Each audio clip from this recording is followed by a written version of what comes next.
think I did it. Yeah.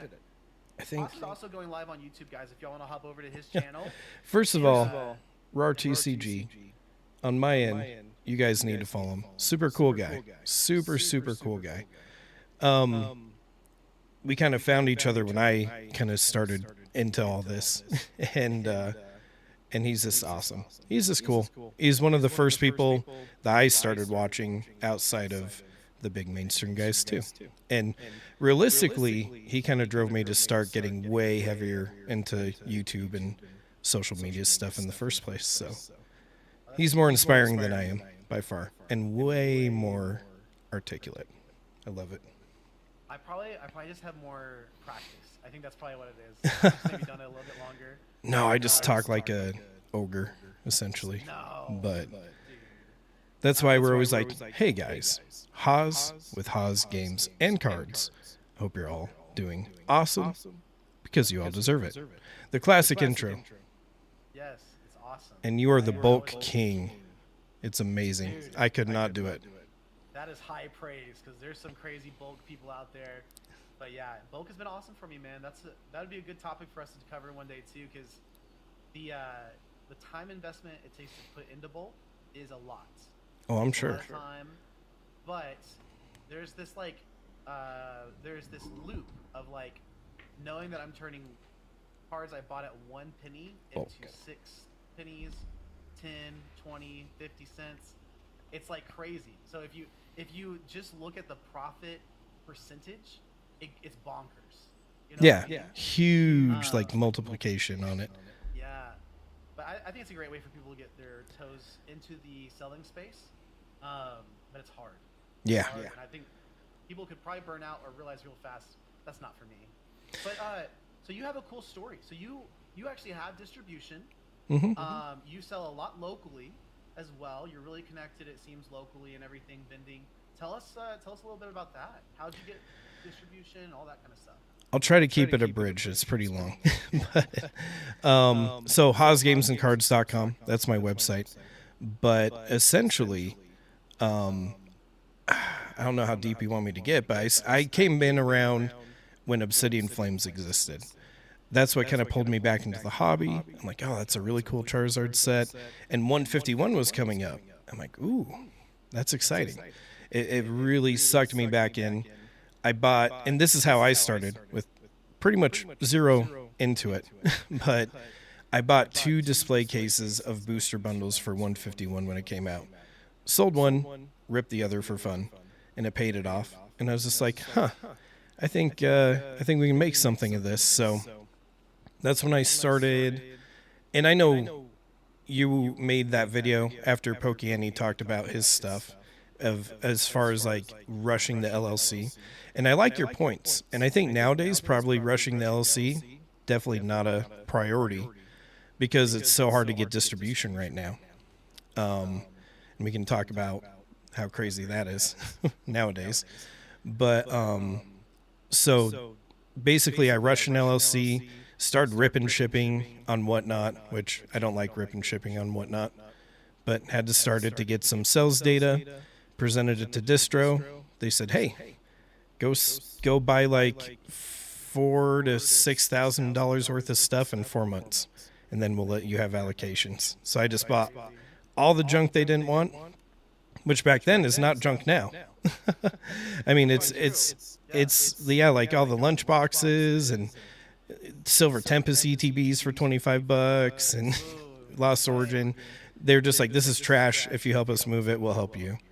And that's kind of how we jumped into that. And now we do card shows. We do our website.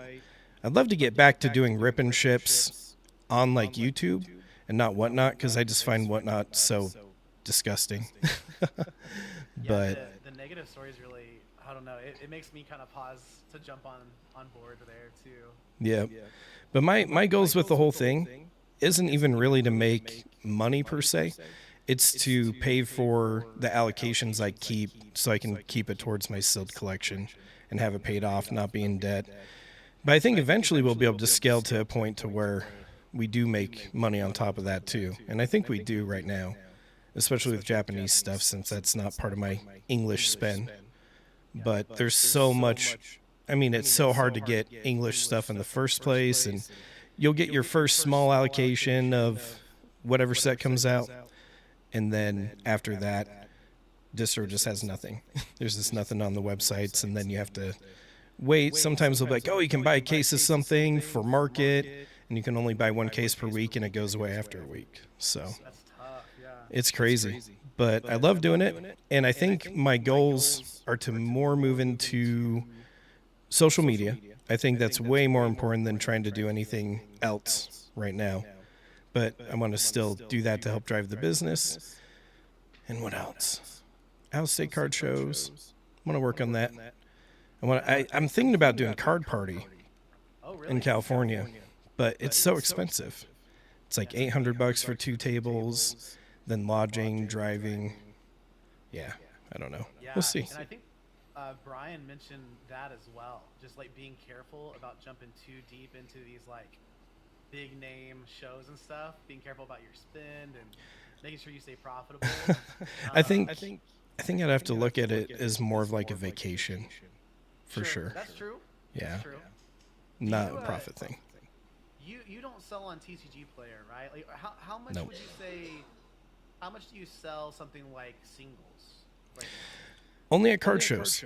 I only do singles at card shows. I have a ton of them, and I have a really cool, I wouldn't say collection because they're just specifically for card shows, but eventually I might do a section on my website for singles, but mainly just save them for the card shows. Yeah, that's so sweet. Yeah, I feel like we're kind of opposites in our approaches a little bit. It's outside of Japanese probably. I do Right. some local sales and some vending with my Japanese boxes. I want to do more vending in 2026 as well. I've had so much fun making connections locally, and then Oh, just there's being my able, wife. like, oh, hello. It's so cool to see like kids and families run up to your booth, Yeah. buy a box of something like Shiny Treasure. And at one of my first vending shows, the son of the family was like ripping through the packs. He really wanted the Bubble Mew, and he hit it in his last pack. Oh wow. And he screamed in the LGS, and it was so hype.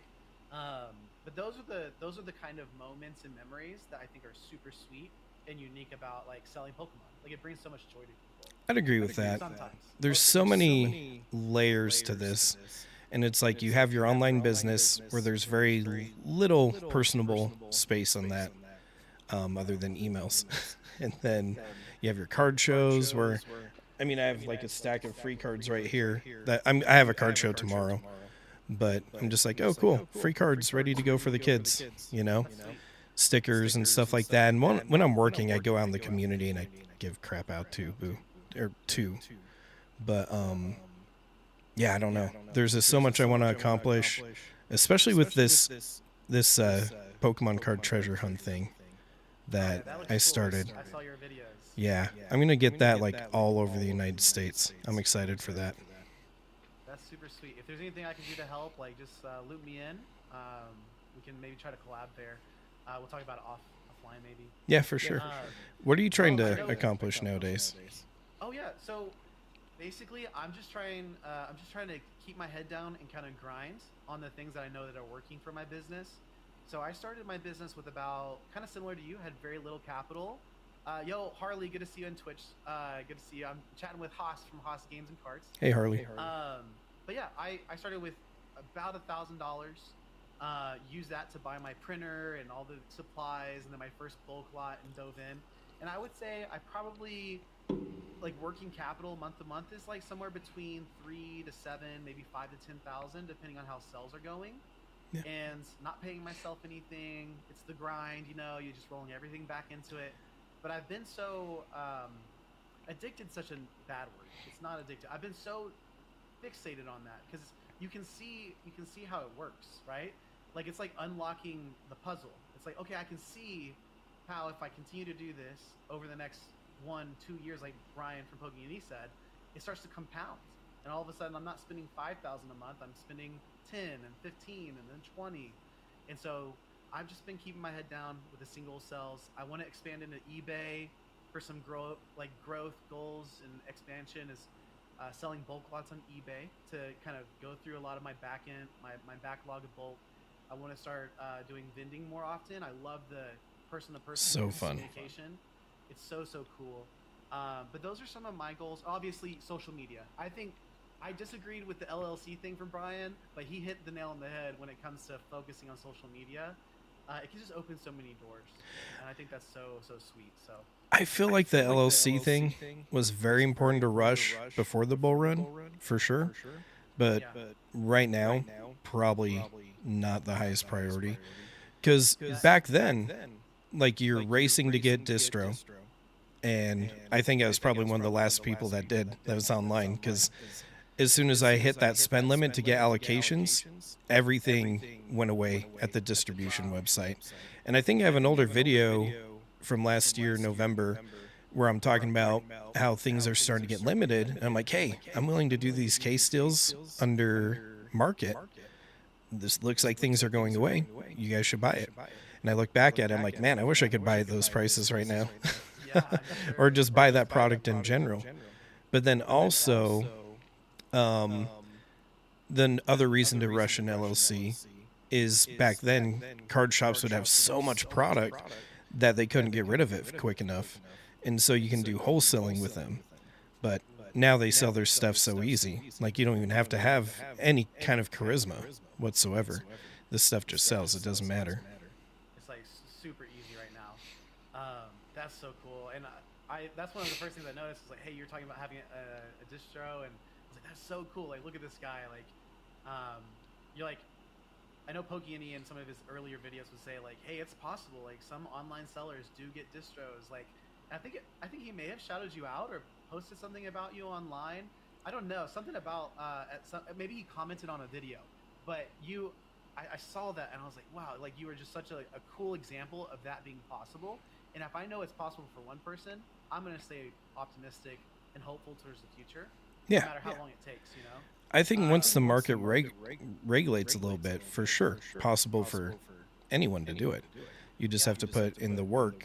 And for some reason, I find people are scared to get LLCs. They think it's a super daunting thing. It's super easy. Just do it with your state. Usually it's on their website. Walks you step by step through it. Super cheap too, usually. It's not too bad. Yeah. That's what I've heard. It can be really affordable. Sober in the chat says I rushed an LLC to get the resale certification, tax exemption, etc. And that's the only positive he really sees with rushing it. I think that those are all great things. Tax write-offs too. Yeah, I went the sole proprietorship, but I still have a reseller. I'm a certified reseller. I have the tax exemption card and everything. Nice. So it's possible both ways. I think it is kind of intimidating at first, though. It is like kind of one of those first barriers you run into. It's like, okay, this is serious. Like I'm signing my name. I'm letting the IRS know. I'm letting my community know that this is what I'm doing. So, Sober says his LLC was like $150. Yeah, that's not bad at all. No. Well, Haas, I want to jump into some of the talking points. I'm really sorry about that. Guys, we've got like 4 different main talking points. Don't be sorry at all. No, this is going great. We're going to start off by talking about a situation that you recently released a video on, which is the Shiny Verts and Team Rocket Joey drama that's going on. What I think is so cool about this is 2 things. One, I have no idea what's going on outside of the like beef between Instagram stories right now. But your video shined a lot of light on the situation, and I think that's one of the things that you are like uniquely gifted in is your ability to investigate things. You know how to like dig in deeper from the surface level. So can you talk a little bit about that? I can talk a little bit about it, but I'm probably going to be nicer than I thought it was going to be. And I think the video was pretty nice anyways. But I actually didn't even know what was going on with it either. I was actually making a different video for Friday. And I had it all scheduled up. I was about to go to bed, and then I see this drama just like unfolding, and I didn't even see the stories. I didn't even know it was on stories yet. I just saw Shiny Vert's video, and I'm like, crap, I gotta delay Friday's video. I'm gonna stay up and get this done. And I think I'm the only one that made like a really big video about it so far. Because now it's down. He took it down. But it was some weird beef that Team Rocket Joey called out between him and other content creators. It kind of seemed like on other people's streams, podcasts, whatever you want to call it, where they like did joint interview stuff together, kind of like what we're doing. it seemed like he was kind of being like weird and inappropriate, and people were just kind of getting tired of him in a way. And then he tries to flex on Team Rocket Joey, which is the worst thing you can do. You do not want to mess with Team Rocket Joey. I don't know if he's just way too smart. Way too smart. The best rage baiter. Exactly. That's like with the persona and the character that he's built up with TRJ. I talk about this in my videos sometimes. I don't know if I communicate it as well as I want to, but content creators own the narrative. Like you and I, we own the narrative of our channel. Yep. And we build the narrative in such a way a lot of times that we can't be wrong.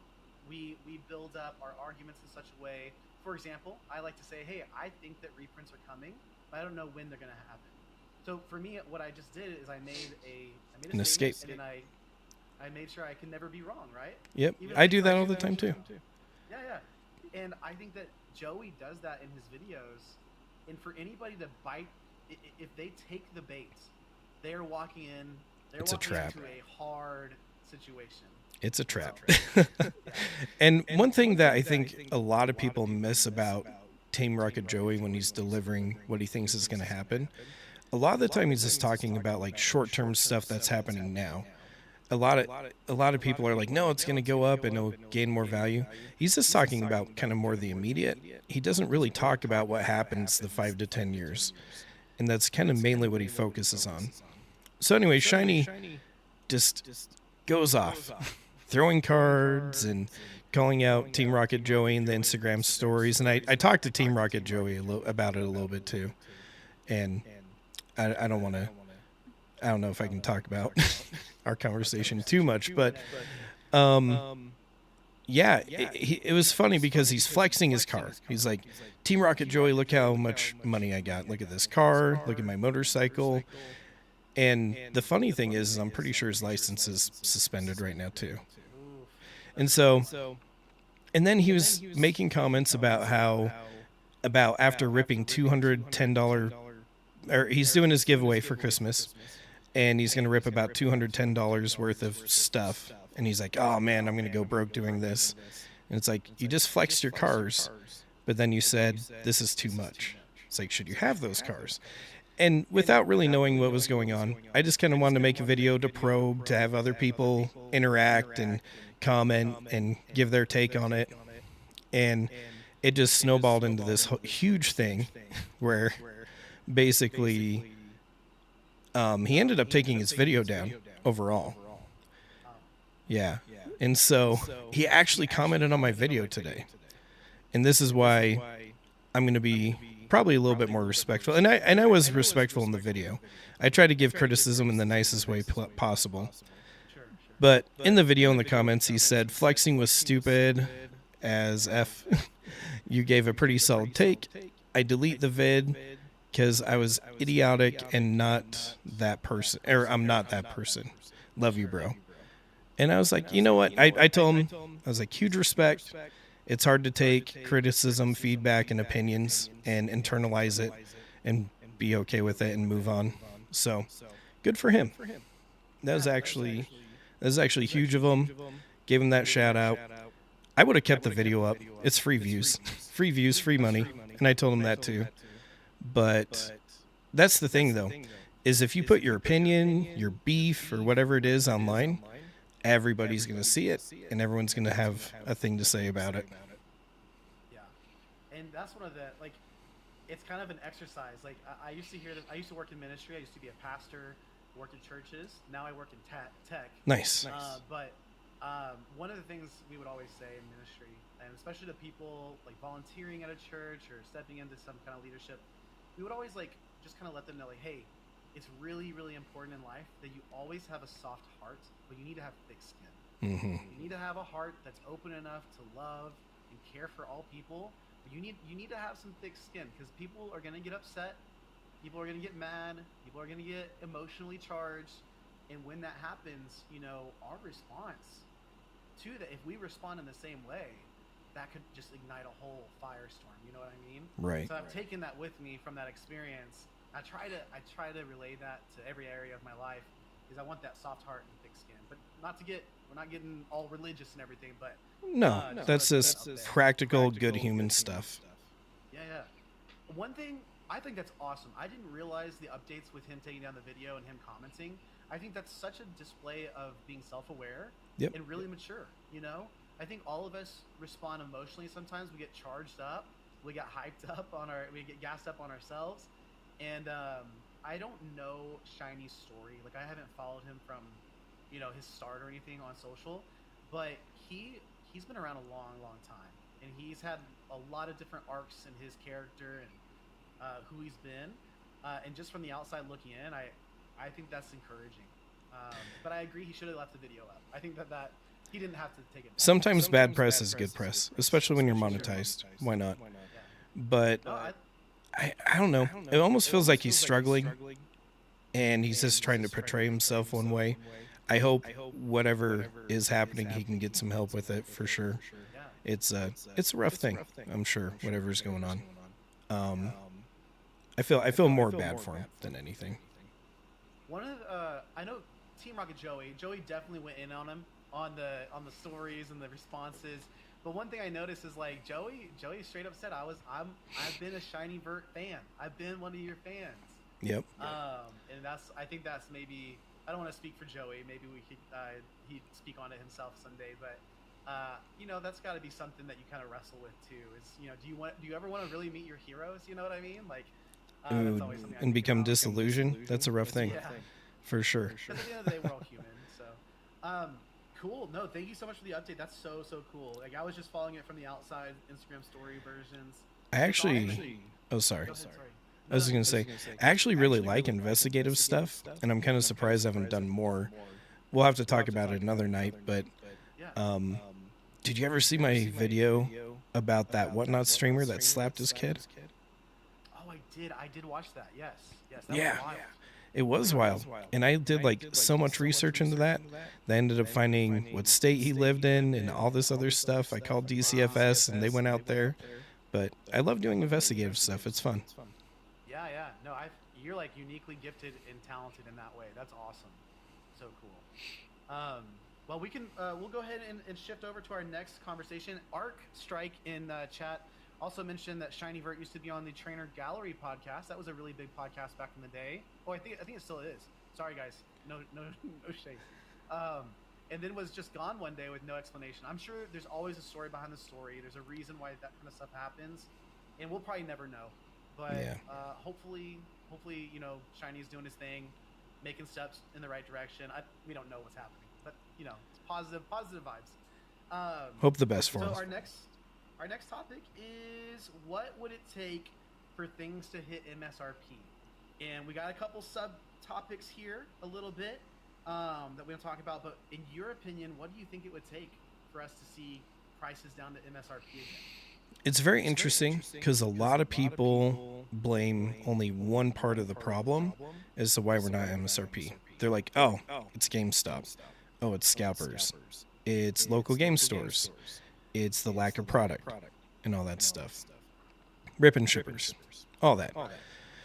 The problem is, and I guess not a problem, it just is going to take time to get to this part, but a big cascade of things have to happen, right? We have to bring enough product to market to where everybody gets so scared that's hoarding mass amounts of modern product to make them want to dump it.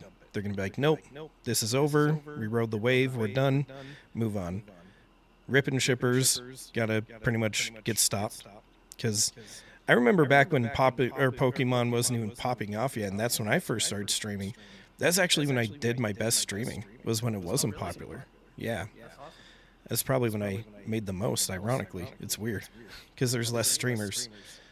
But, yeah, so streaming's got a lesson. And stores, once they're fully stocked and once I can just order stuff anytime I want from distro, I know we'll be there. But right now, other than release product and then the random trickle of one case per week, and then it's gone at market price, like, then we won't be there till that's gone. But Yeah. that's the thing is, all the reprints that have happened have been done really close to market price for distro. It's kind of crazy. Yeah, what can you do with that? You know, how can you affect any change when you're paying almost market? You know. Yeah. And that's when I know market price might bump up a little bit too, is because a new release comes through that I can pre-order, or a restock, and it's almost at market. I'm like, well, card shops can't sell it, you know, except for above market now, so probably going to go up. Yeah, absolutely. I've seen that in my local LGS too. They typically try to keep prices on the lower side of market, close, you know, not quite at MSRP, still elevated. But there's certain items that come through. I think anytime I see, not so much Prismatic anymore, I think they've put a little bit more product out there recently, but definitely Paldean Fates. I think there was like a sticker, tech sticker kind of restock or something that happened. With my distro for 2 weeks, you could order a case of it, 1 case per week, and then it was gone after 2 weeks. Yeah, and was it the same for you? My LGS owner said it was like expensive. It was like basically at market, like you're saying. Yeah, it was pretty expensive. Yeah. For me, I am just a reseller. I sell on TCG Player. I stream. I make YouTube videos. I am not connected with distros. I just want to give little caveats, right? So I'm gonna pop off. And I'm gonna say some hot takes. Hell yeah, just do take it. With a grain of salt. Everything I say, guys. But this is my vibes. This is how I feel. And before we dive into my take, I'm gonna read. Guys, you can comment your thoughts down in the comments section below, and I will read it out loud as we have time. Rawrtcg says, in my opinion, to get to MSRP, Pokemon just has to print a good amount of booster boxes of at least 5 or 6 sets to get people to back off a little bit and get price packs back down. Ironically, I think GameStop is helping the situation by taking away another avenue that scalpers used to use. Walmart limiting packs has also helped as well. I really like that take. I think that kind of transitions into my thoughts a little bit too. For the last month or two, I've been saying I think the Pokemon hobby and market is on thin ice, because all it takes right now is for Pokemon to reprint the right products, and I think we see big shifts in the market. And I think that's the booster box, because I think that we've been calling Pokemon's bluff for about 12 months. Pokemon does not print booster boxes. I hear that all the time from friend groups, YouTubers. You know, they always say like, hey, buy your booster box right at release, pre-release. Those are going to be the cheapest you find booster boxes. I posted a video kind of calling out Twice Baked Jake, because he said buying Mega Evolutions at 300 per box was a good buy. And I just wanted to remember that moment forever. Because that box has dipped below that, you know? And a lot. It's crazy. But I think that's been kind of everyone's kind of call on Pokemon. They're not going to do it. But Pokemon makes their own rules, so I really feel like it could be coming. And then that kind of leads to my second kind of hot take here, is I do think that Pokemon, one option they have to maximize their own profits would be to go to direct consumer. And I made a video about this, but Pokemon has established some direct-to-consumer sales funnels in arms of their business with PokemonCenter.com and with their vending machines. And I think if they did a sizable booster box reprint and they released some initial waves through their direct-to-consumer, it would cause chaos at first. But as people realize, like, hey, stock for Mega Evolutions boxes is not budging. You know what I mean? They've printed a sizable amount. They're quenching demand. I think very quickly on the secondary market that would start to cause a little wave. However, the only downside of that is the LGS. And the people with distribution that rely on it, is if they hold that back from places that encourage playing the competitive card game and everything. I think that's one downside to that theory. But what are your takes on direct to consumer? Well, let me answer Bing's question. He has a good one. He said, is it better to buy from real life stores like card shops, or places like TCG Player for things like ETBs? So I'm going to throw a third option, actually. Locally, people selling locally, in my opinion, are the best way to get deals right now, because you can talk people down, and it's super easy. I would say Facebook Marketplace right now. There's people panic selling. They're not willing to just like dump it and fire sell it, but it definitely is a lot better than market right now. So I would say Facebook Marketplace is my favorite place to buy if I'm going to buy like outside of distro right now. Yeah. And then at I know card that. shows, because I do the whole like, oh, I gotta buy at a percentage. Sorry. Yeah. So there's that. As far as direct to consumer, if that happens, I don't care. It's fine. If I get kicked out of distro, it's fine, because I still want to do the social media part of it, and I feel like a lot of people don't realize, probably like the people like Pokey and Rev and all them. Yeah, they have distro, they have all that stuff, but they probably make just as much money from their YouTube views and stuff like that, and they can redirect that into their business. So, I mean, if I can get bigger on social media, I'd be fine with it anyways. I didn't. And plus, there's still Japanese and Chinese to import, which I do. I import both of those. But as far as direct consumer, we've seen it where, obviously, when Pokemon Center restocks, they always do it. It's at a good price. It knocks down market for a few months. It's great. But like you said, and same concern is, what do you do about the local tournaments? How do you build up to national tournaments? And if you're not able to host those different card events and put card businesses out of business, essentially. Distribution, too. I mean, that'd be a lot of people losing jobs, losing all kinds of stuff, and I don't know if Pokemon would stomach that or not. And I don't think Pokemon. I don't think it's in their best interest to hurt the LGS. No. However, I bet some LGS owners, with their current reprints of focusing on more big box GameStop, they probably do feel a little hurt. Right now. Because the LGS, and I know GameStop kind of cosplays as an LGS, but that's not where community's built. For the card game and ripping packs and everything. That's really built at those local card shops. Might be in the future. There's some GameStops that have card, like gaming tables. I think some do pre-release events and stuff like that. It's wild. Pokemon saved GameStop. 100%. I don't know why Pokemon loves GameStop so much, but they get some special treatment. They get, I was going to say, they get exclusive products. It's crazy. And exclusive card promos, like the 151 Squirtle. Yeah, absolutely. I got a couple of chats over here too. Ark says, I'm in a local Pokemon Restock Discord group. That's an interesting segue to maybe one of our topics for my area. And there's a couple of big scalpers in there. And recently they've been talking about how they have to sell their extra products soon to pay off credit cards. Ooh, that's interesting. So we're definitely at a shaky point in the market. That is so interesting. And I think I think Phantasmal Flames releasing when it did, with the extended wait time of Ascended Heroes, I think this is a perfect storm. We're seeing, reduction in price. Wave 2 of Phantasmal, I think Brian just mentioned in his video, it should be coming soon. And when that happens, we're going to see more pressure downwards on the market.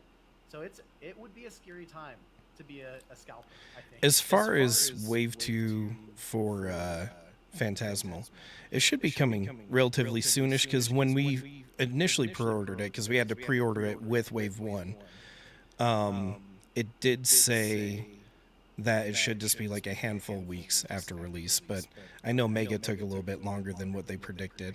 And then Wave 1 had the ETBs delayed, which kind of sucked. And Phantasmal Flames Wave 1 had ETBs delayed.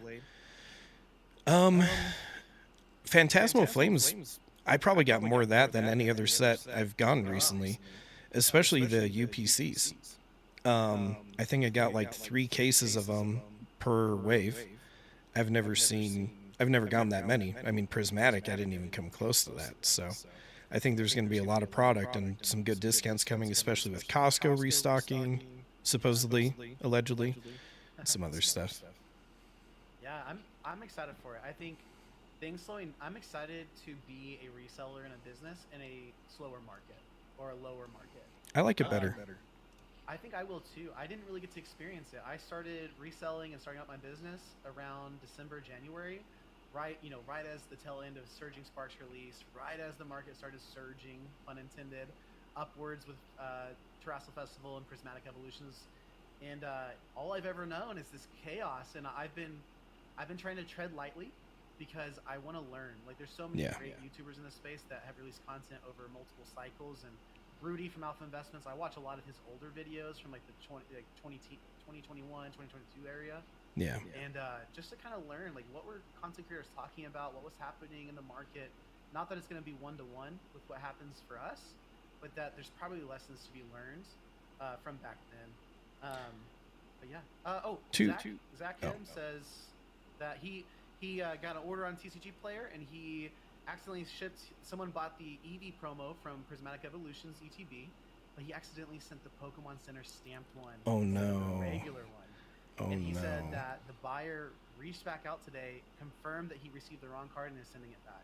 That is so cool. I know I would have just gone screwed with that. So 2 points.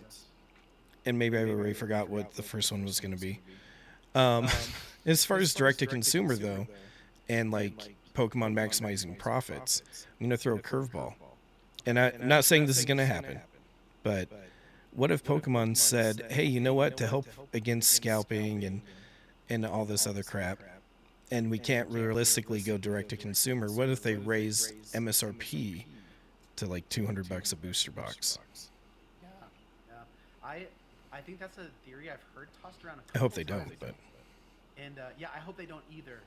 But it's a perfect time for them. Yeah. Honestly, with all the demand, everything that's happening, what would $200 be? $200 it'd be divided by 36. I can't do math, but it'd be closer. I got a calculator. Over $5? I don't think so. Right at $5. I calculate it out real fast. Of course, that's before taxes, but. Oops. Yeah, so that's $5.50 per pack, a little bit more. Which is kind of crazy.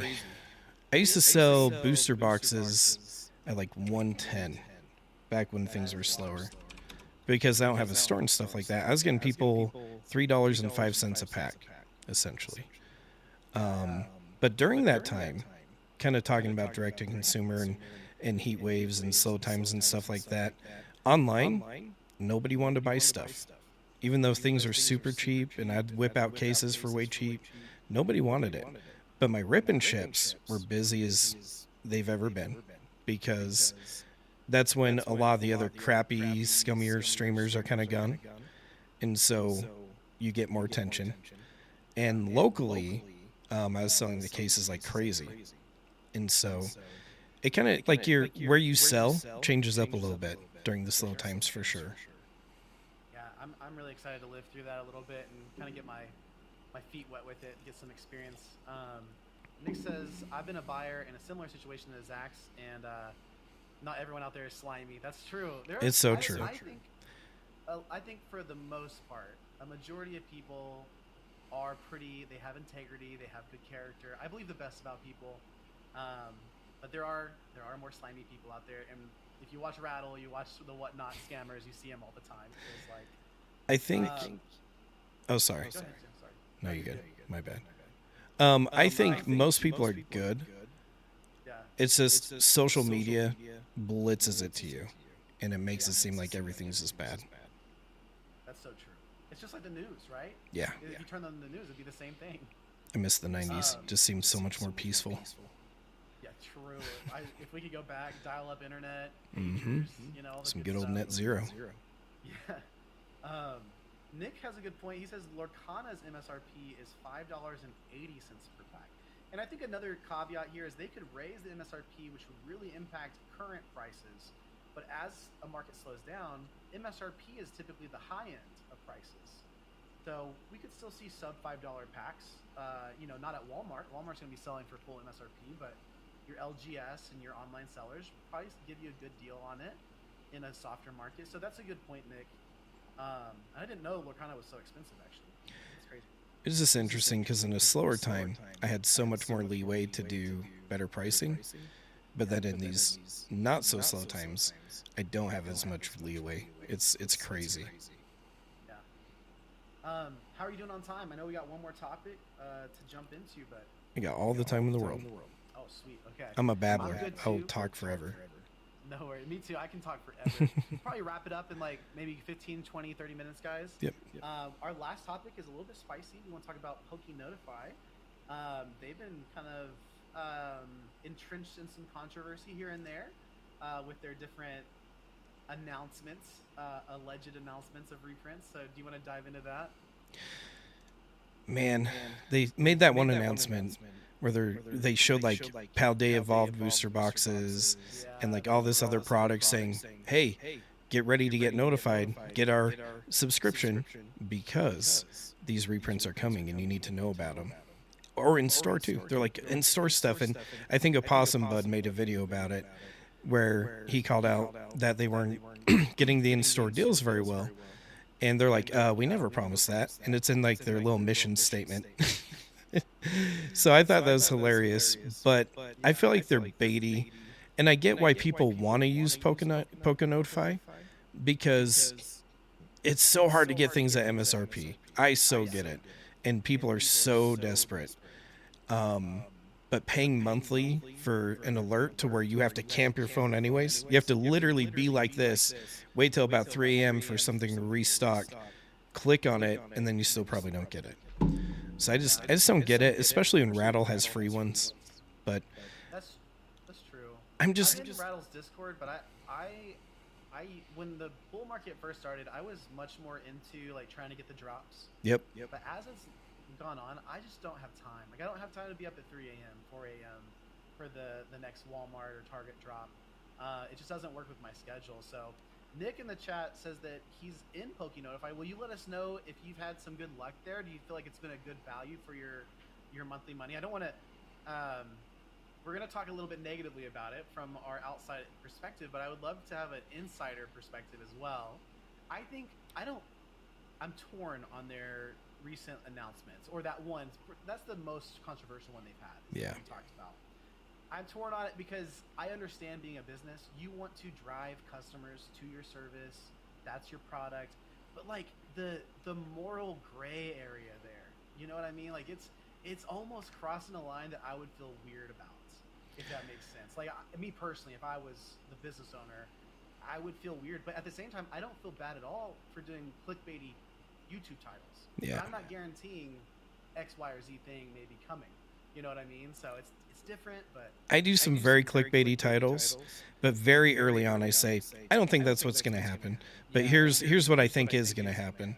And a lot of the time, especially when it comes to like restock and reprint information, I don't say anything about it until I see an invoice. Once I see an invoice, I don't promise anything until then. And so I just don't touch that. And actually, we have not to sidetrack too much, we have a question.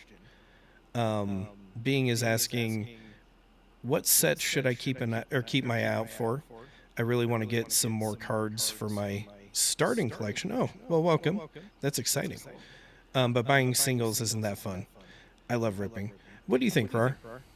Yeah, so two sets that I've personally had my eyes on are Surging Sparks and Journey Together. Those pack prices online have been going down. I haven't checked in the last couple days, so caveat that in case they're rising. Changes every hour, so. Yeah, exactly. So when I was looking, Journey Together was in the lower $5 range on TCG Player. That is getting so close to MSRP. It's really exciting.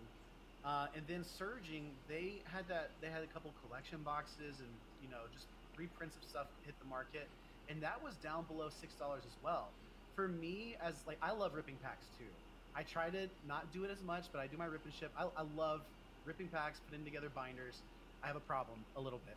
Me too. But for me, under $6, I feel much more comfortable paying that price to rip and enjoy than I do at some of these like 8, 7, 8, 9 above dollars. So those are two sets, and then I keep a close eye on Phantasmal. That's all I'll say.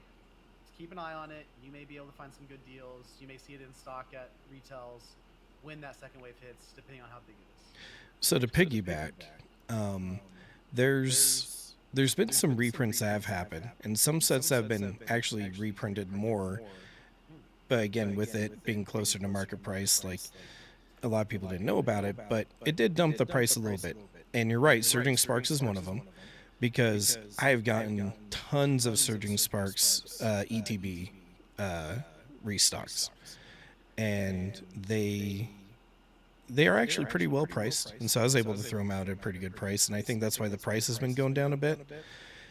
But there's also been like booster boxes over time that have happened that people don't realize. Like Twilight Masquerade booster boxes actually did come out, but it was very short, very short. But lots of Twilight Masquerade ETBs. I've gotten multiple prismatic restocks, but not the best price. I would keep an eye out for Twilight, and then, like you said, Surging.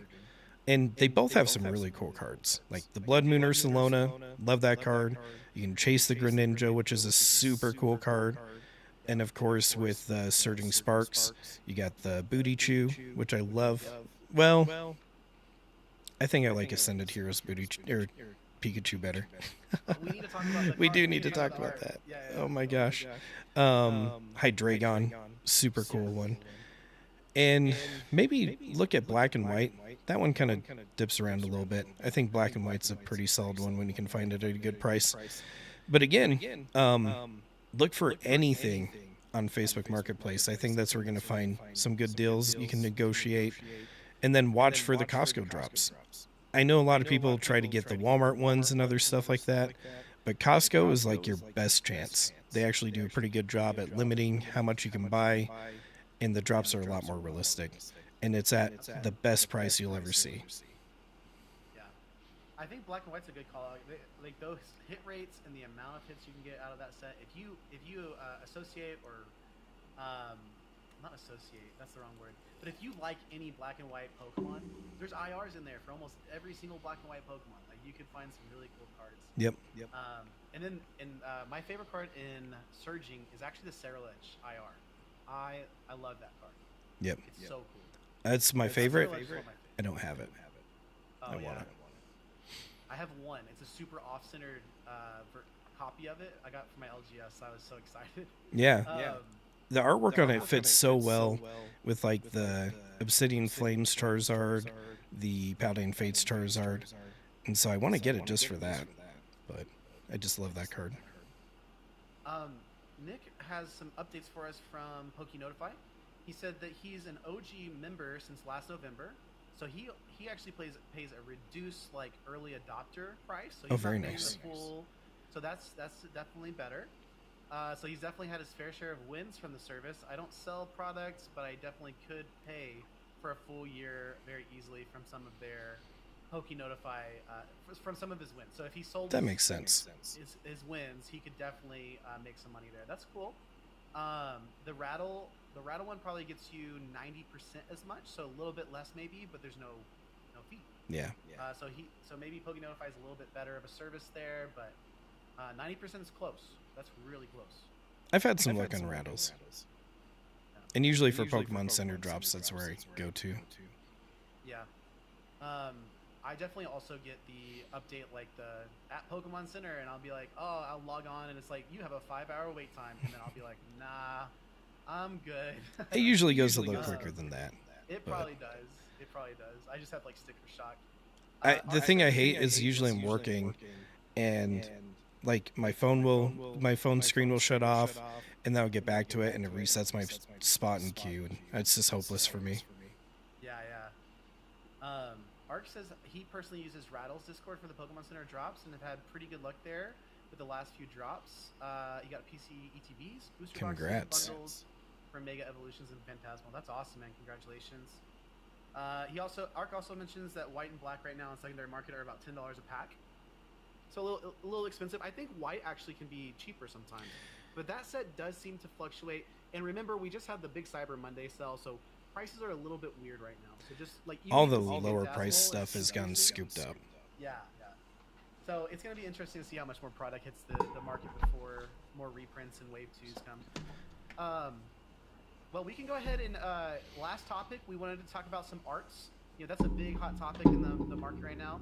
Oh, did you have something to show? No. Well, I was just going to bring up another opportunity that I've been finding on Facebook Marketplace is I've been getting a lot of people to sell me Phantasmal Flames Pokemon Center ETBs for $140. So I actually have a ton of these. I have lots of them. And so you can find people willing to sell them for like $140, $160, because the running narrative is that Phantasmal Flames is no good. Nobody cares about it. And so you can actually pick these up for a really good price locally right now. That's awesome.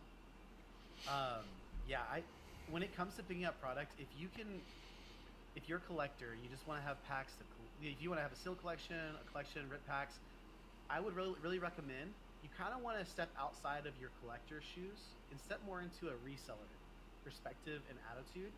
And really, you want to wheel and deal some of those deals because that asking price on Facebook Marketplace, it can always go lower than what they have it listed at. And it just takes a little bit of nuance, a little bit of negotiation. Always be respectful, but you can get some really great deals. I guess another thing to add to that is like doing a card show.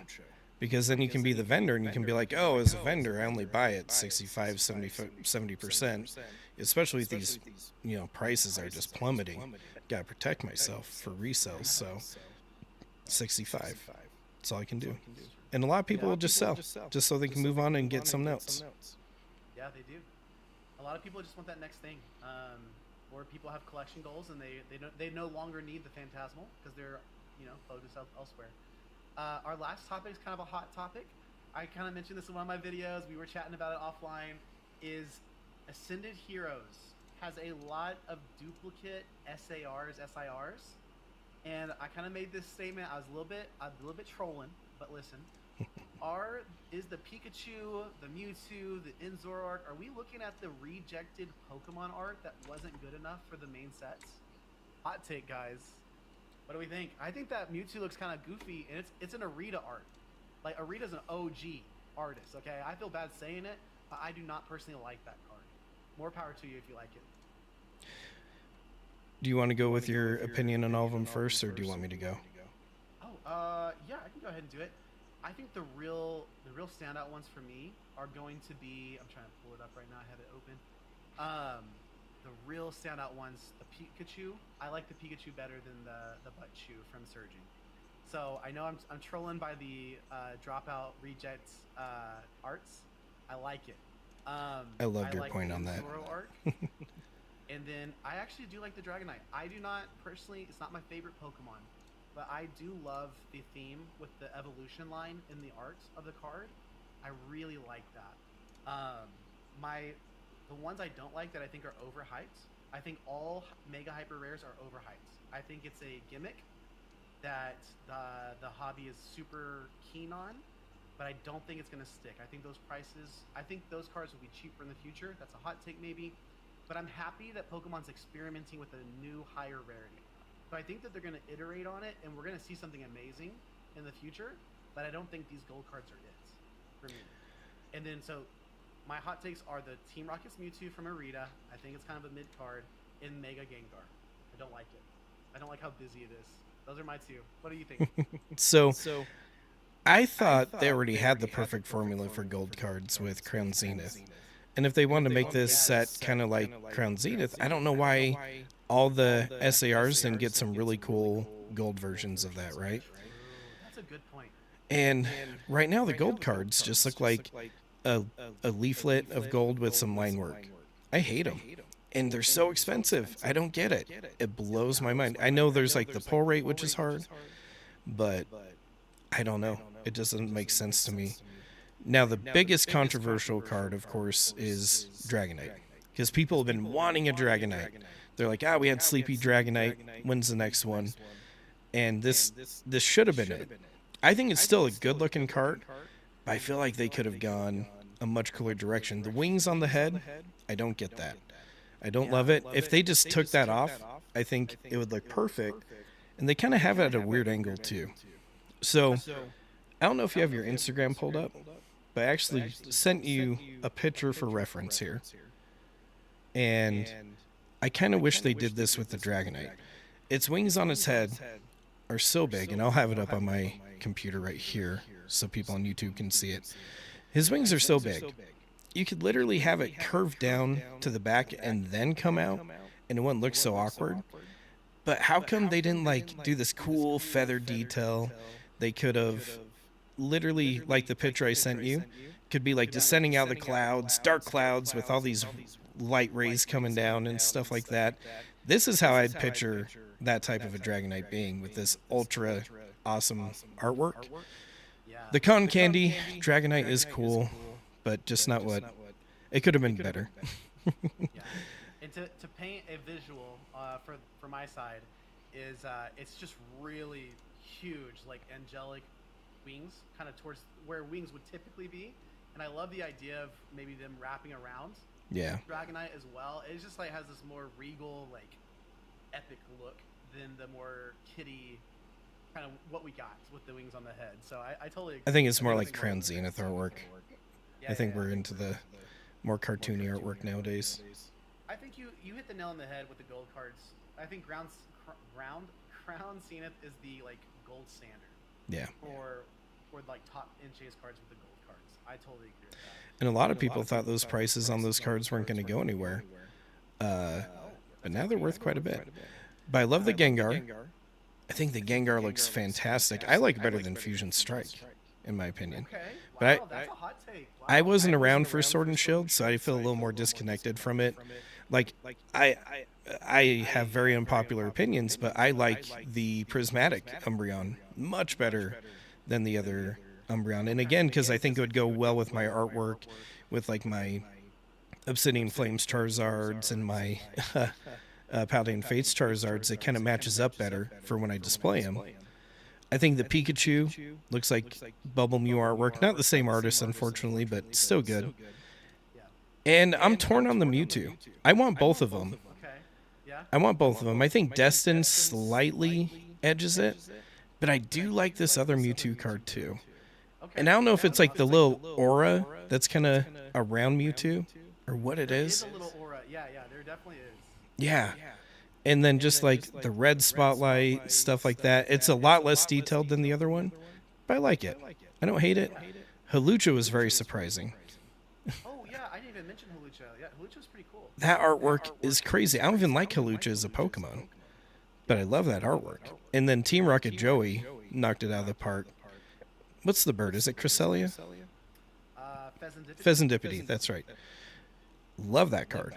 It looks so good. It's beautiful art. It's super cool. Love the colors and everything. Yeah. So I actually really like the top hits in this set.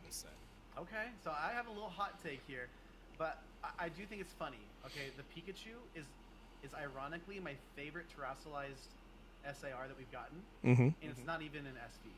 That's fair. That's fair. You know? So we finally got a hat Pokemon that I like. I like the Charizard and Obsidian Flames in Paladin Fates. I love those cards. I like the terrestrialized look, the stained glass kind of look. It's kind of like light and dark. Yeah. You put them together, it's like good and together, evil. right? You put 'em in Looks a so binder. good. But yeah, I love this Pikachu. But no, I thought your takes were great. The Hawlucha is a standout card. I don't know if that card will ever skyrocket in price or anything, but it's a cool art. But there's sometimes that cards that I just really like that nobody else does. Like I have a Steelix collection. Love Steelix. Especially the Aquapolis e-reader Steelix. Such a beautiful card. But this new Steelix that recently came out, like they're only like $5 to $7 a card. And I'm trying to scoop up a good handful of them. Yeah. And I think they're going for like 150 to 200 in a PSA 10. But maybe some arbitrage there. Yeah, maybe some fun little grading plays that nobody really cares about. But I'm pretty sure I'm one of the only people that likes Steelix. But I just like stuff like that. Yeah. I do the same thing. I love Cosmo Hollow, like promos. So the Costco tins with all the starters and Pikachu, I've got a ridiculous amount of those stored away. Are you talking about the 151 reverses? Yes, the reverse with the Cosmo. I have so many of those. Dude, I love those. I want to get them all graded sequentially for for all the starters. And then I bought it as inventory, but I bought it as kind of a stupid fun purchase. I bought 50 Piplup ARs because Piplup's my favorite Pokemon. Had them imported from Japan. Nice. And just to have fun, you know. I have 50 Sometimes you have to do that. Yeah, it just felt right in the moment. Especially if you're doing this as a business or a social media thing or something, if you don't do something that's fun for it, you'll burn out and you'll just be like, I'm done with this.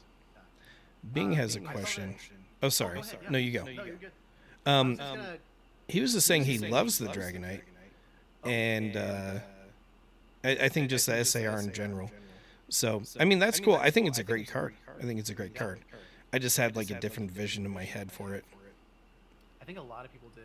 And Ark actually on my stream had a good call out too about the Dragonite.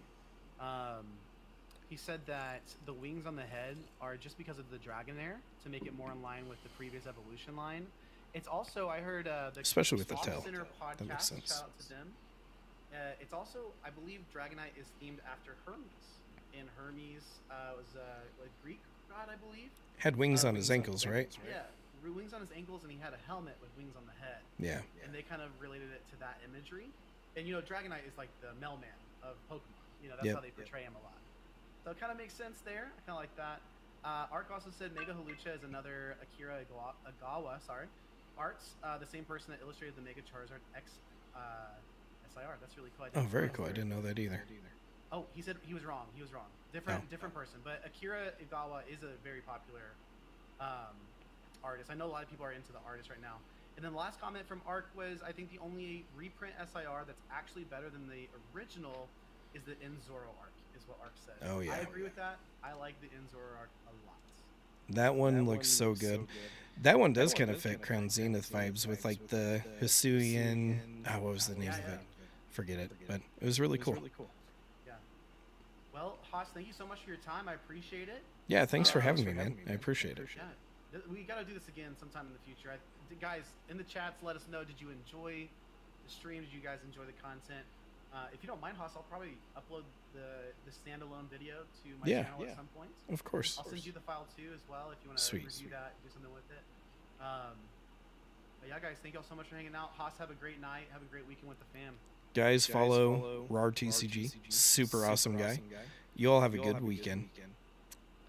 How do we end it? Oh, yeah. Oh, It's so corny. I don't know why I picked it. I don't know why I picked it. Probably it like relates to work or something. But it's funny because on my other screen, I have my OBS going. And so I would turn my head to get ready to click it off. And I'm like, I don't want to just be sitting here saying goodbye like this. So I always look over and I say, I hope you all have a good night.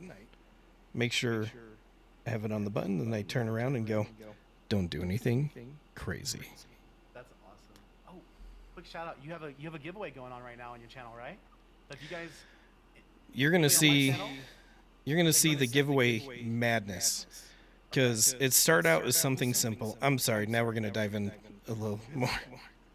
So it started off with the Pokemon card treasure hunts, and then we had a Christmas giveaway, and now one for 800 subscribers, and now I have to record one for 900 subscribers because we hit that today. And the follow-up for the 1,000 subscribers, which I think we'll probably hit by the end of next week.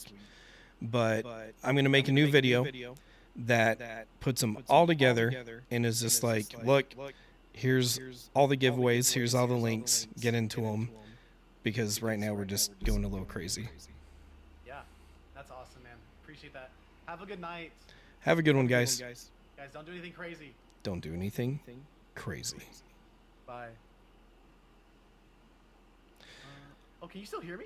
Yeah, a little I bit. just ended stream. Oh, cool. Well, have a good night, man. I don't think we're live anymore on my side. I'm still live on mine. Oh, sorry guys. No, you're okay. You can say whatever you want. No, I appreciate you, man. This is super fun. We got to do it again sometime. Yeah, I'm down. I love it. And I think the more we do it, the more people are going to come around. I think so too. Is Bing still here? I'll talk to Bing for a minute, but thank you so much. We'll rally, debrief, different day, and plan another one. Sounds good. See ya. Appreciate it, bud. Sorry if I talk too much. All right. It's just us now. I don't know if anyone's still here.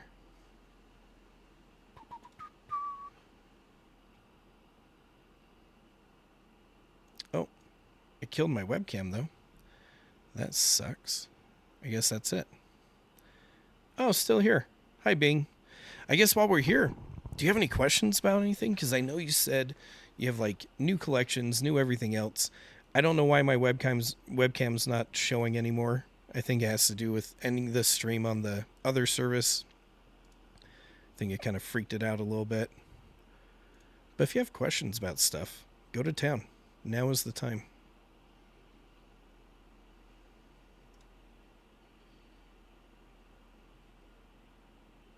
And thank you for hanging out. Means a ton. Definitely appreciate it.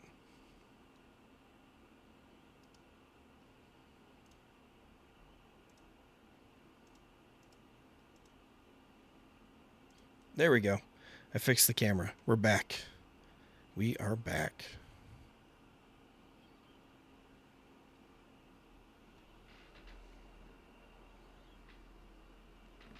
Are you on the live stream? No. Oh, okay. I was just curious if it said how many. Oh, sorry, babe.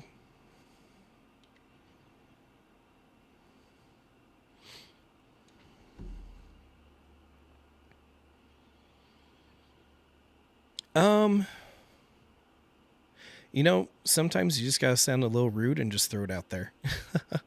And not sound rude. I mean, you can always say it respectfully. You can be like, hey, you know what? With my current situation, this is what I personally can afford. I'm not trying to be insulting, but this is just what I can do. Tell me what you think. And keep it simple like that. And a lot of the time, people will just be like, hey, you know what? That price works for me. Let's do it. Or they say, hey, doesn't work for me. Let me throw a counter offer. Or they might just be like, we're good. We're done. And it could go either way. But you just have to be okay with people saying no, which is totally cool. Like, just don't freak out. There's always opportunity. There's always opportunity out there for sure.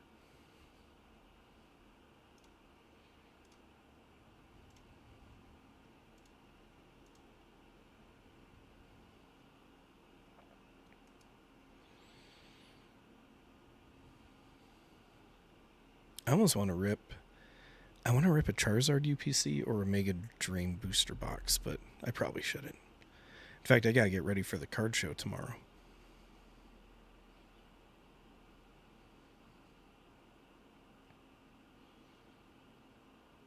It depends what you're trying to do. Are you just trying to collect things, or are you trying to, is it more for like money, or what do you think?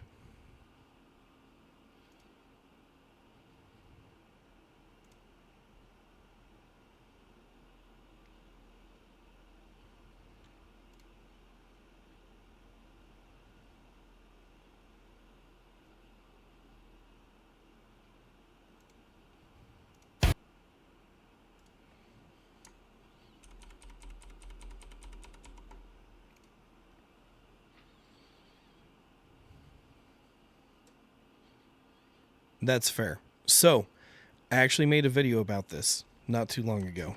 If you want to watch it, it's right there. But let me show you something that's kind of cool. TCG player. Let's type in a set like, I don't know, Obsidian Flames, let's say.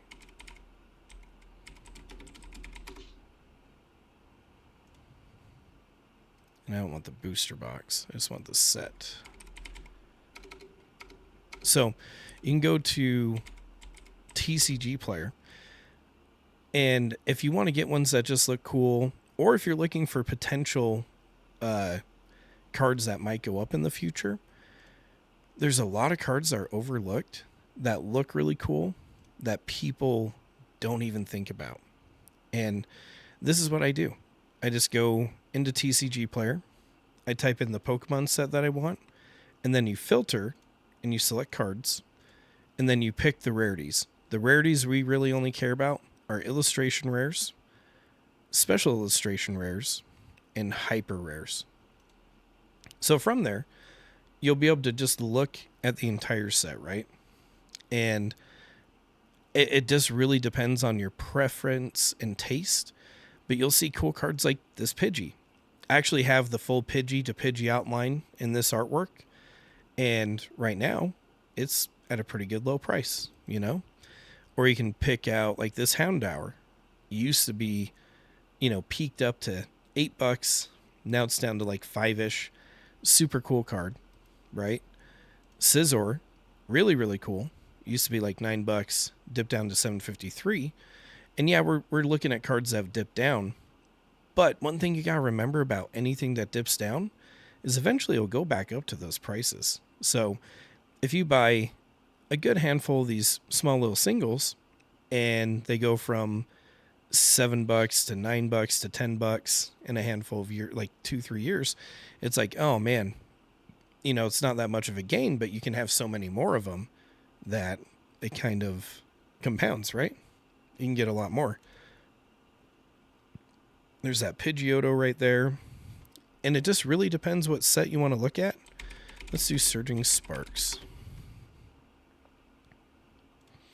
Again, we go to Cards, Rarity, Illustration Rare, Special Illustration Rare, Hyper Rare. And there's some sets that just have some super cool looking cards that a lot of people don't think about, with really good artworks. I mean, there's just so many of them kicking around, and this one's not even like, it's like a $3 card, super cheap. What else is there? You got cards like that look pretty cool. And you know what? This is actually one of the top rarities in the set, and this is actually one of my favorites from Surging Sparks, this Hydreigon.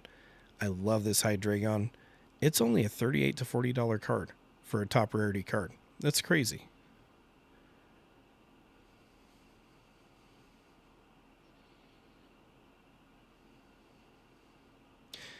Let's see. So you bought Zekrom in 2025.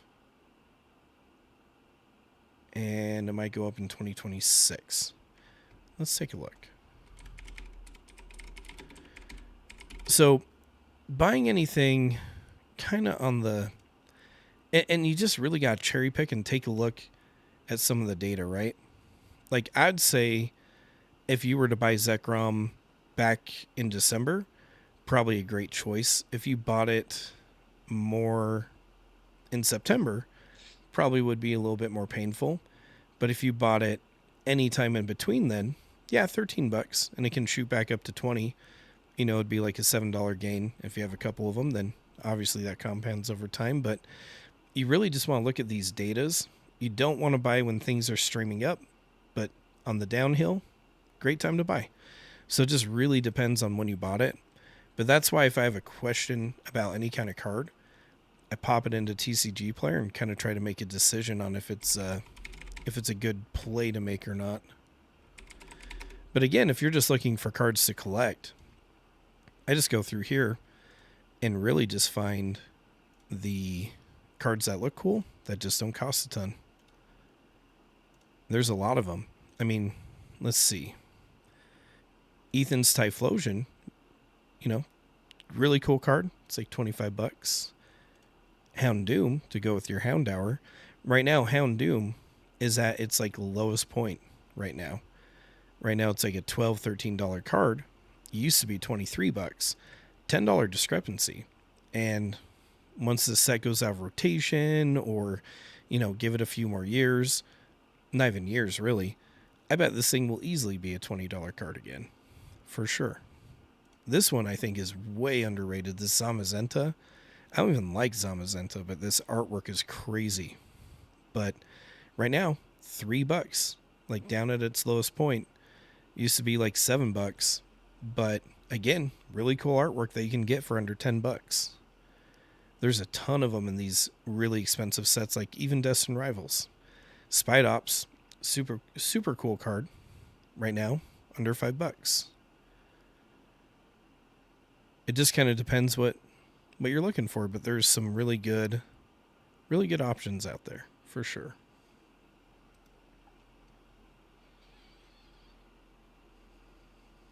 Oh yeah, I love this Zamazenta. I'm tempted to pick up a handful of them and try to get some graded for sure. I have a pretty big sealed, or not sealed, but graded collection.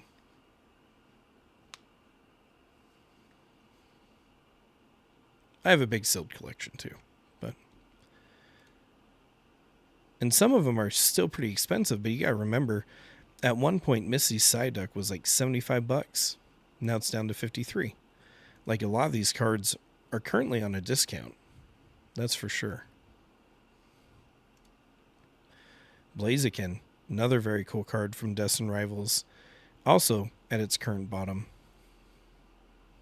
So, a lot of cool choices out there. You just got to kind of look for them, and they'll be there.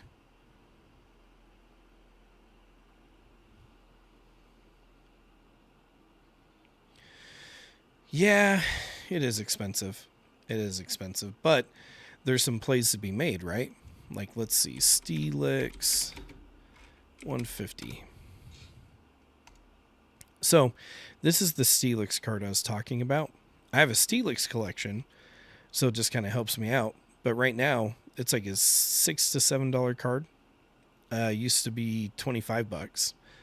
But if we go to eBay here, go here, and we go to this, copy paste this, plug it in there, and then go to last sold.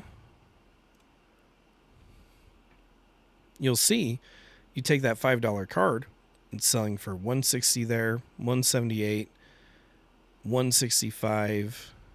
I don't know how this one got $3.99. Must have been right when it came out. Oh yeah, Pop 1. It was like the first one to come out. And so that's why that one sold for a little bit more. But yeah, $250 on that one back in November, $191. And this thing is probably going to go down in price a little bit, but you know it's going to go back up. And so if you can grab some cheaper cards that have a good graded top end, you just have to be really good at pre-grading and picky. You can actually flip some stuff pretty good.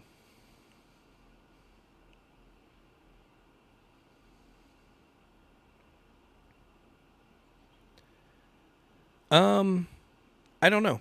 So, if you're trying to grade cards, never buy from TCG Player. Never do it. Because you know that they probably bought like 50 of them, looked through, picked the ones that would more than likely get a 10, and then took the rest and resold them on TCG Player, right? And the problem with TCG Players, you can't see what, you just can't see the condition of it. That's why I'd rather just like look on Facebook or find a Pokemon group local to your state and post on Facebook what you're looking for to buy and that you want really minty good ones. There's a lot of people that are like, Steelix is a $5 card. I don't care about that card. I'll just go sell it because they don't look at the eBay solds on a PSA 10, or they just think it's not worth it to them. And that just makes more opportunity for you, for sure.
So, Mega Dream.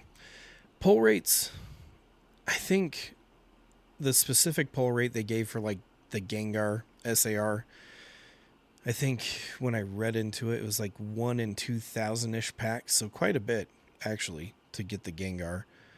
So that's one thing to kind of be cognizant of for sure. The pull rate is goodish, but to get any one SAR, probably rough odds. This box is a little different because some specialty sets in Japan come with a guaranteed SAR every box. Not this one. This one comes with a guaranteed. In fact, we got so much. Whoops. As I dump everything. So much. We have so much Mega Dream, actually, in stock right now. It's crazy. But I would say you get that MA rarity every time. and an SAR. I'm not sure. I haven't pulled an SAR myself, so I don't know how worth it is. It's worth it if you pull the Gengar, but if you don't get anything else, it's not worth it. So that's a rough one to gauge, I'd say, for sure. I'd say if you're trying to get most value, I mean, English is way more expensive, but it's more expensive of a buy-in. It's about the same ratio, really. I don't know. Let's see. What card am I looking for?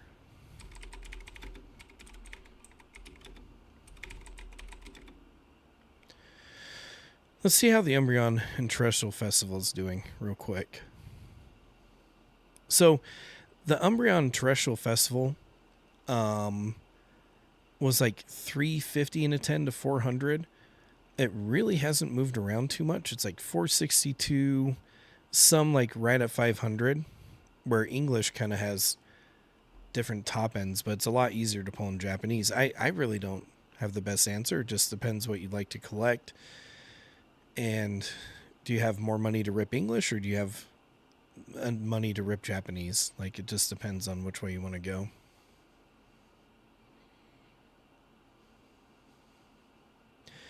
Now, when you say you bought from you got Inferno X, was it a booster box or was it loose packs?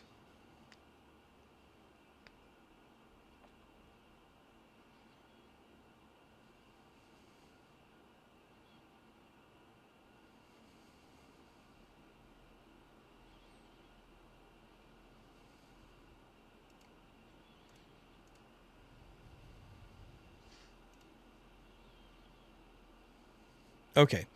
Yeah, so with Japanese normal sets, you get an SR every box no matter what, which is the equivalent of like a full art in English. And you're right, they're not worth a ton. But Inferno X is a much cheaper buy-in than like Phantasmal Flames was when it first came out. Inferno X, how much is that per box nowadays?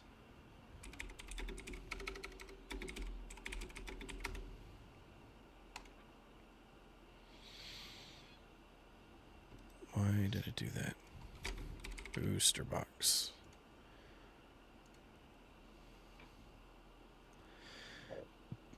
So the booster box is way cheaper than the English booster box. So, I mean, if you're just trying to get the top tier hits, and if you're trying to just collect for look, I actually like the look of Japanese cards better. They're a lot more vibrant.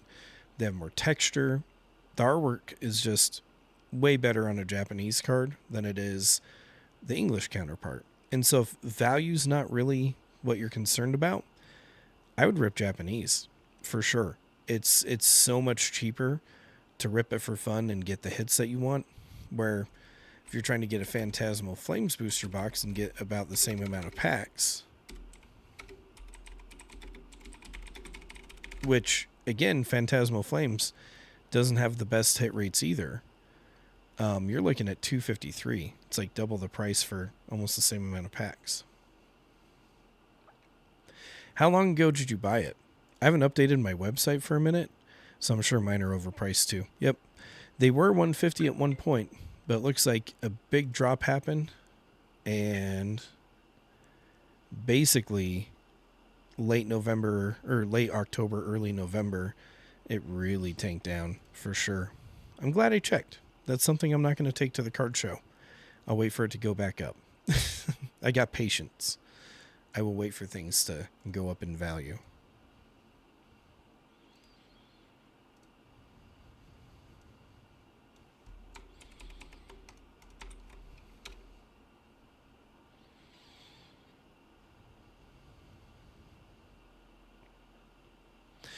And that's around when it kind of came out too. So yeah, it'd be a little bit more expensive for sure.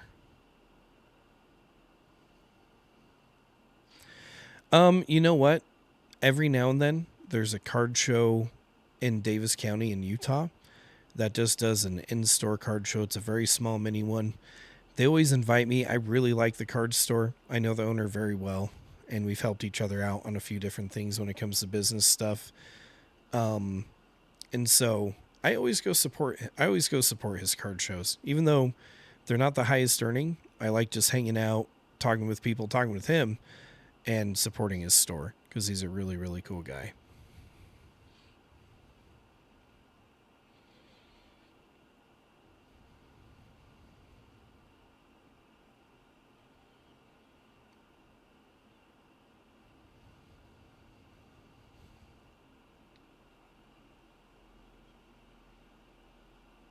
Are you local to Utah by chance?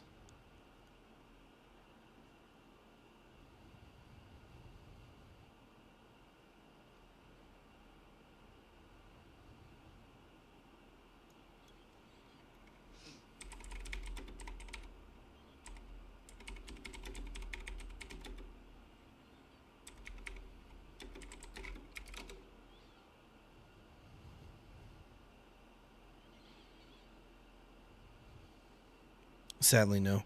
I was going to say I'm about to do another Pokemon treasure hunt, and I'm going to hide one kind of by the card store. But East Coast, I'd like to say, I don't know. I travel out of state a lot for work, so I am going to try to get some on the East Coast too, or find some other YouTubers there on the East Coast that want to do a collab and hide one out there. I think that'd be a lot of fun.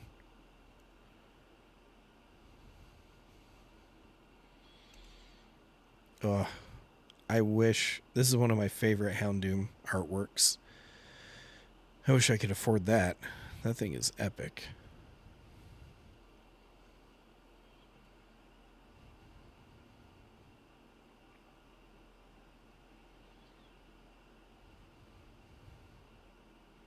Oh, and the Tyranitar. Really wish I could afford this one.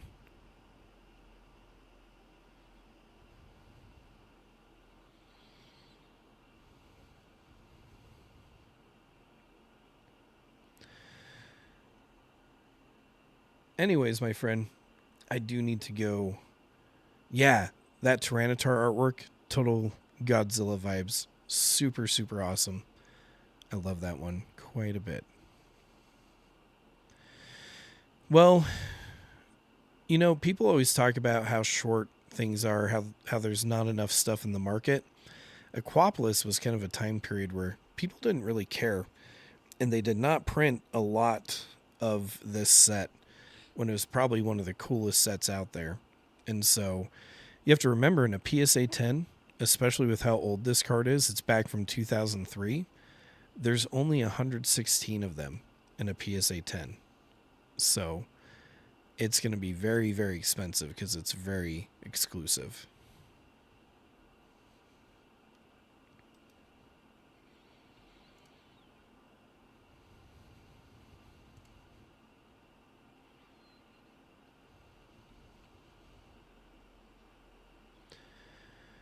Anyways, I do need to get ready for that card show. So I do appreciate you hanging out. Super cool of you. Hopefully you have a good night. Hopefully you have a good weekend. I'm going to have to make some more content and push some more stuff out, but definitely if you have any questions, reach out to me on Instagram. I'm an open book, so whatever you guys need. Hey, thank you so much. I hope you all have a good night.